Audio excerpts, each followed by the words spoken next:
Lisa is a dear friend and way too kind. way too kind.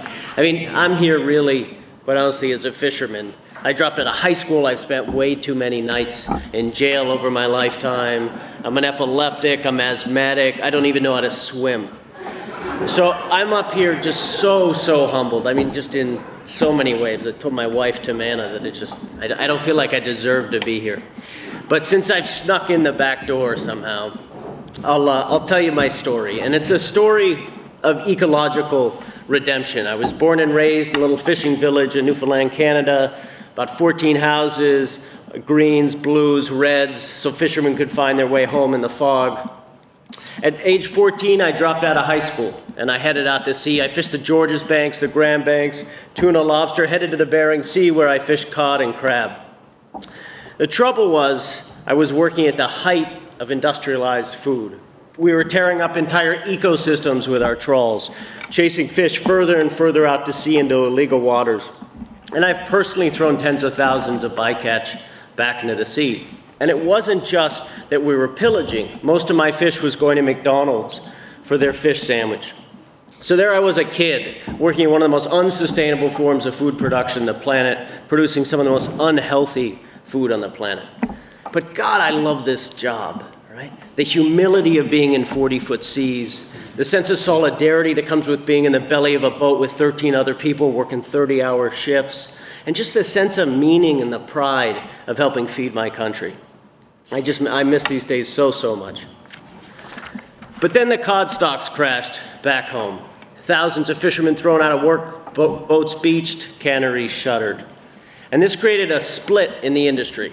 The captains of industry, they just wanted to fish the last fish. They were thinking 10 years down the road. But there was a younger generation. We were thinking 50 years out. We wanted to make a living on the ocean. I want to die on my boat one day. That's the measure of success. So we all went on a search for sustainability. This is probably the late 80s. And I ended up in northern Canada on the aquaculture farms. And aquaculture was supposed to be the great answer to overfishing at that point. But instead, when I got there, I found more of the same, just using new technologies, polluting local waterways with pesticides, pumping fish full of antibiotics.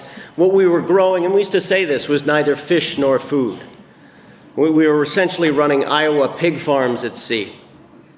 So we kept searching and ended up in Long Island Sound, where they had a new program to attract young fishermen back into the industry by opening up shellfishing grounds for the first time in 150 years. So I remade myself as an oysterman. And I did that for about 7 years, and then the storms hit. Hurricane Irene, Hurricane Sandy coming in, burying 90% of my crop, just seas of death. 40% of my gear washed out to sea 2 years in a row. At the same time, lobsters being driven northward. Acidification happening faster than any other time in 300 million years, killing literally billions of oyster seed up and down our coasts. So I suddenly found myself on the front lines of a climate crisis that had arrived 100 years earlier than expected. You know, for a long time, I'd seen climate change just as an environmental issue, because environmentalists were always framing it in terms of like birds, bears, bees. But I'm a fisherman. I kill things for a living. I couldn't care less about animals. I grew up shooting moose out of my kitchen window, so I never thought climate change had anything to do with my life. But it turns out it does, because climate change is not an environmental issue at all. It's an economic issue. The same years my farm was wiped out by hurricanes, 83,000 people lost their jobs in New York City because of flooding, many of those in manufacturing. Unemployment claims doubled in Vermont along the storm's path. And 80% of U.S. farmland was shriveled by drought, driving up food prices for middle and working class families. It turns out there'll be no jobs on a dead planet. So after my farm was destroyed, I realized I had to adapt. This was going to be a serious sort of threat to my livelihood. So I began to reimagine my occupation and my farm, experimented, explored new species, lifted my farm off bottom to avoid hurricanes.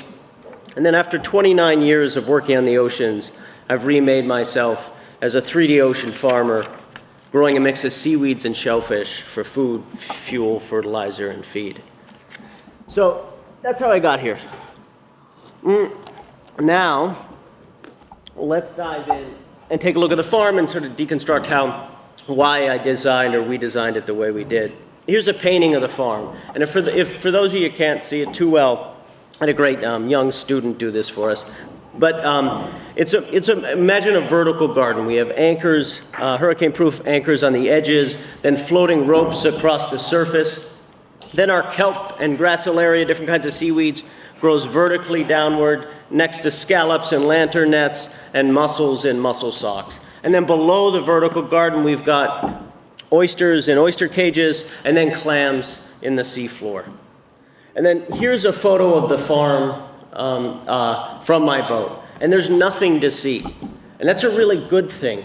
We have a low aesthetic impact, and that's important. Our oceans are beautiful, pristine places, and we want to keep them that way. And because the farm is vertical, we have a small footprint. So my farm used to be 100 acres. It's down to 20 acres now, and I grow way more food than I did before. If you want small is beautiful, here it is. We want ocean agriculture as it starts up to tread lightly. So our 3D farms are designed to address three major issues. First, develop a delicious new seafood plate in the era of overfishing and food insecurity. Second, transform fishermen into restorative ocean farmers. And third, build the foundation of a new blue-green economy that doesn't recreate the injustices of the old industrial economy. So first, food production. Just like on land, we reject aquaculture's obsession with diversity. It's a sea basket approach, 2 types of seaweeds, 4 kinds of shellfish. We harvest salt. But we've barely broken the surface. There are 10,000 edible plants in the ocean. We only eat a few, and we grow basically 0. Our goal, did this work, Ellen? No. Our goal is to desushify seaweed, invent a new native cuisine, not around the industrial palate of salmon and tuna, but around these thousands of undiscovered vegetables that are right outside our back door. Sea vegetables, or what we call sea greens or ocean greens, can provide all the nutrients we need. More protein than red meat, more vitamin D than milk, more C than citrus fruits.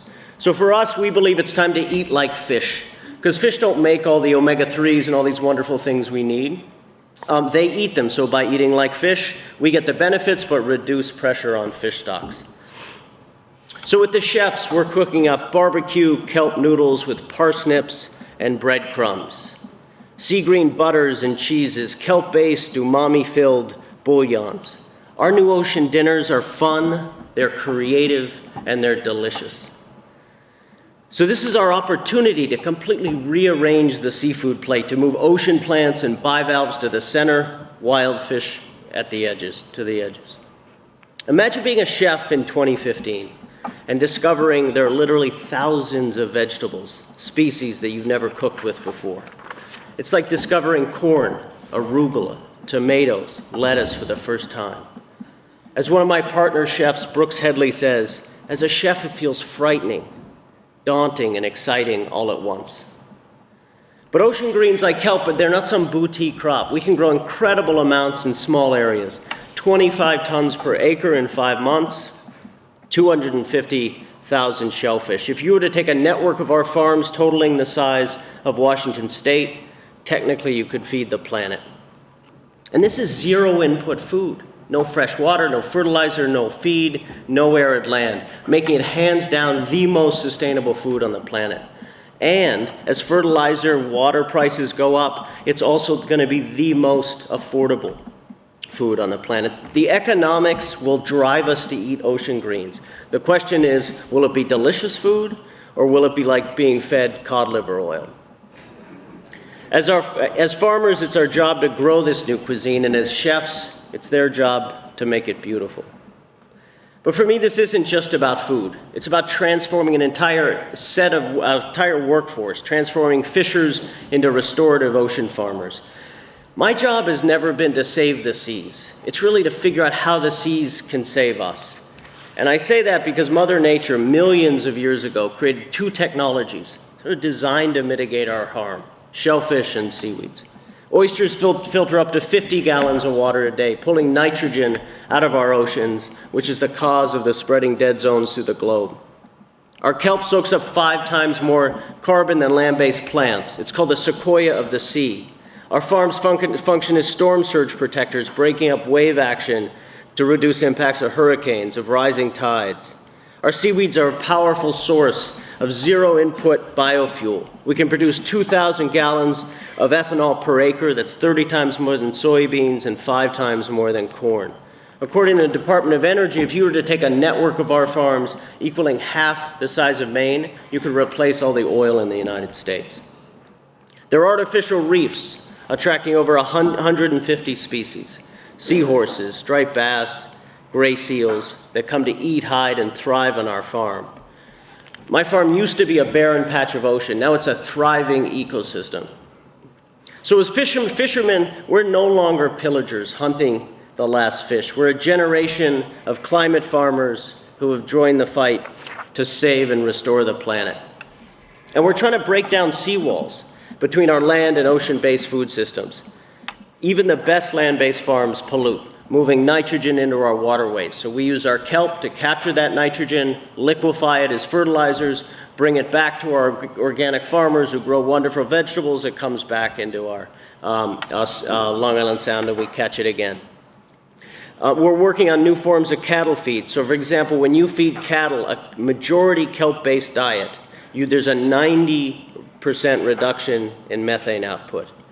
The idea is to build a bridge between land and sea, close the loop between our food systems. Lisa said too often our thinking stops at the water's edge. Finally, the goal is to build a just foundation for the blue-green economy. Saving the seas is not enough for me. I have 40% unemployment in my town. I wouldn't be doing this unless I created jobs for my people, unless it opened opportunities for the 3 billion folks who depend on our oceans to make a living. Because our old economy is crumbling. I can't get cell service in half the country, let alone decent health care or food. The old economy is built on the arrogance of growth, profiting through pollution, the refusal to share economic gains with the rest of America. But out of the ashes of the old economy, we're building together something new based on collaboration, community-driven innovation, shared profits, meeting social needs. And because sea-based agriculture is still in its infancy, we have the opportunity to build a model from scratch, to build from the bottom up. We can build an economy that works for everyone, not just a few. This is our chance to do food right. But to do this, we have to address 3 major questions. First is, how do we replicate and scale our models so it doesn't become a carbon copy of the industrial factory farming? Second, how do we build the infrastructure to create new ownership models to ensure farmers capture the value chain and the principles of equity and social justice are woven into the fabric of the ocean economy? Third, how do we create new kinds of economic relationships between buyers, between consumers, and growers? So the first question of farm replication and scale, we did not by patenting or franchising. Those are the old tools of the old economy. But by open sourcing our farming model. So anybody with 20 acres and a boat and $30,000 can start their own farm. One of our recent farmers is a 3rd-generation lobsterman who's unemployed because climate change had pushed his lobsters northward. We got him up and running and selling and growing the first year. Our other farmers are Alaskan salmon fishermen, Iraq war veterans, Latino family whose ancestors were driven off the farmlands in Mexico. We replicate and scale by specifically designing our farm to require low capital costs and minimal skills. The goal is simplicity, not complexity. We believe that replication is driven by low barriers to entry so people from all walks of life can grow and prosper with us. At the same time, our farmers receive startup grants, access to free seed, donated gear from Patagonia, 2 years of free consulting. And then finally, and this is the most important thing, we guarantee 80% purchasing of their crops for the first 5 years at triple the market cost. Our goal is to create stable and secure markets so our beginning farmers have the time to learn to scale up their farms. And they keep farming because they know they'll get paid for it. Our vision is hundreds of small-scale farms dotting our coastline, surrounded by conservation zones. Think sort of a Napa Valley of Merriwar. We envision 3D farms embedded in wind farms, not just harvesting wind, but food, fuel, fertilizers, of reclaiming coal plants in Bridgeport, Connecticut that are shutting down to process animal feeds and salt. We want to repurpose the fossil fuel industry, the fishing industry, to protect rather than destroy our oceans. So that's how we replicate and scale. The next ingredient for us is building the infrastructure that ensures both farmers and communities reap the rewards of the blue-green economy. For too long, farmers and fishermen have been caught in the beggar's game of selling raw commodities while others soak up the profits. And now too many of us are locked in the boutique food economy, selling at farmers markets, at CSAs, while the majority of us are not making a living and have to hold down multiple jobs to make ends meet. But in our unexplored oceans, we have a chance to plan ahead and to build it right.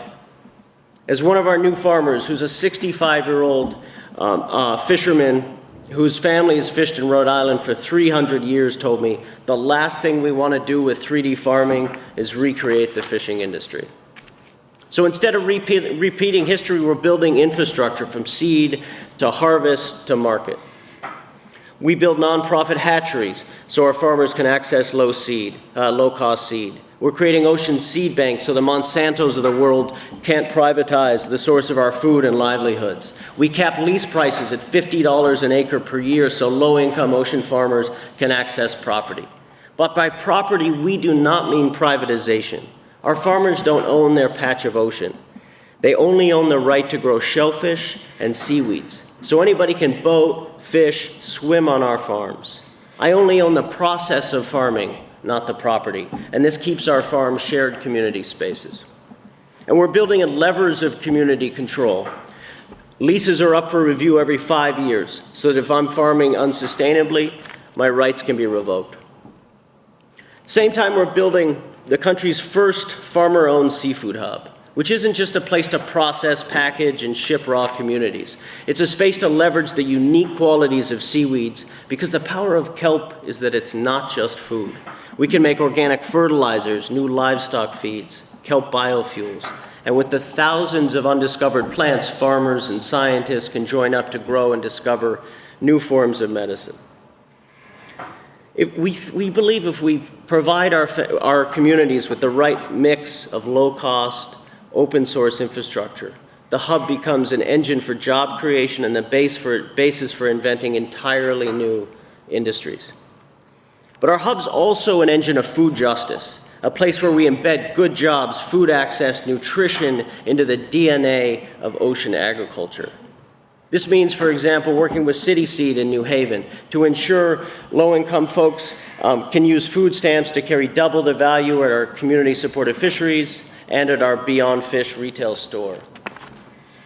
And it means using the hub as a hiring hall for local workers so they can get jobs in our farms, in our startups, in our kitchens. And if you come to our hub for a job, don't bring your resume. We don't care if you're a former felon or an undocumented immigrant. We're going to put you to work. The final challenge we face is how to rearrange the relationships between those of us that produce food and those of us that buy it. We don't want to recreate the power dynamics of the old economy. Just like we need to rearrange the dinner plate to move ocean greens to the center, we need to move farmers, food workers, communities, and protection of the planet to the center of the plate and completely push the destructive, unjust old economy off the table. So we're putting farmers and buyers on equal footing by negotiating with institutions to guarantee forward contracts so we get paid before we grow. And if our crops fail, both the farmer and the buyer share the loss. Because it's time for everyone to share the risk in the risky business of growing food in the era of climate change and globalization.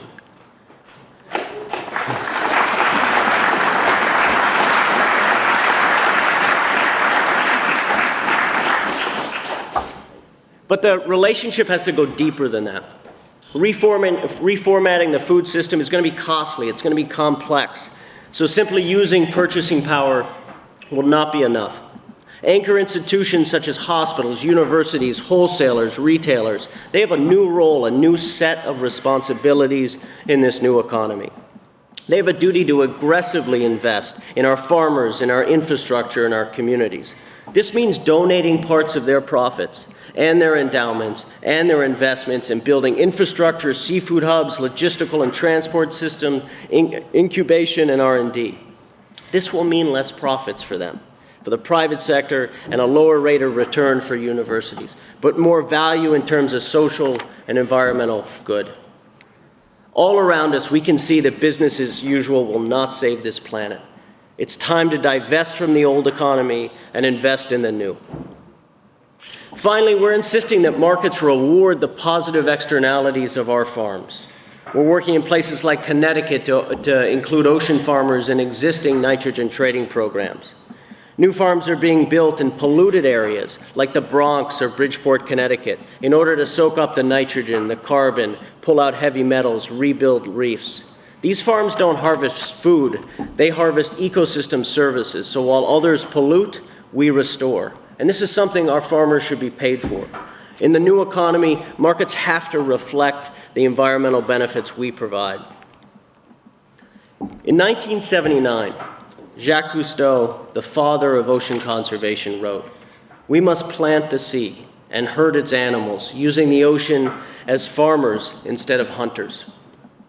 That's what civilization is all about, farming replacing hunting. But this dream of Cousteau and Greenwave's dream is really scary to some environmentalists. The idea of hundreds of new ocean farms dotting our coastline, the idea of 3D farms embedded in wind farms, the scale sounds daunting to many. And as a result, the instinct of environmentalists is to do everything they can to protect the oceans from any and all forms of ocean economic development. They shield themselves in this politics of no. And I'm so sympathetic to these fears, especially based on the experience we all had with industrial aquaculture in the 80s. But in the era of climate change, it's an illusion that we can save our seas by relying on a conservation-only strategy, while continuing to ask our oceans to feed our hunger for wild seafood. Conservation represents its own form of climate denial. We all know it's real, but the true significance, the implications, the urgency hasn't sunk in. Just look at what's happening on land and sea. Rising water temperatures, acidification, threatening 1 out of 4 marine species with extinction. Drought and extreme weather expected to drive up U.S. corn prices by 140% in the next 15 years alone. Meanwhile, agriculture produces to 1/3 to 50% of all emissions and uses 80% of the fresh water in some areas. This makes it the primary driver of droughts, rising food prices, and food insecurity. If there's one lesson we can learn from the water wars out of California in 2015, is that our food system is going to be driven out to sea. Yes, we need marine parks, but we could set aside the entire world's oceans and they're still going to die. Conservation alone is no longer environmentalism. The climate crisis demands that we use our fears instead as a catalyst for change. This is our first chance in generation to grow the right way, to provide good middle-class jobs, restore ecosystems, feed the planet. This is the new face of environmentalism. This is our chance as food systems get pushed out to sea to block privatization, to protect our commons, to spread the seeds of justice. We can invent new occupations, shift entire workforces out of the old economy and into the restorative economy.